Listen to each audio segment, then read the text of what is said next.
In this video, I'll show you how to add product variants in Shopify. First, sign into your Shopify admin dashboard and click Products from the left menu. Then, open the product you want to edit or create a new product. Next, scroll down to the Variants section and click Add options like size or color. Enter the option name, such as size, color, material, or any other variation you want to offer. After that, add the option values.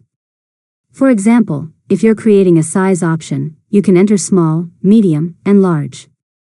If you're creating a color option, you can enter values such as black, blue, and red. Now, Shopify will automatically generate product variants based on the options and values you enter.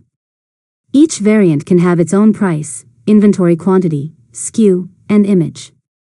Next, review all of the generated variants and update any details that are different for each option.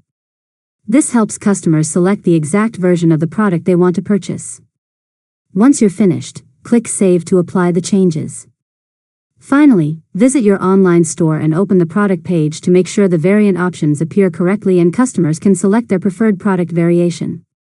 And that's it. You've successfully learned how to add product variants in Shopify. If you found this tutorial helpful, make sure to subscribe to Learn Mode Lab for more tutorials.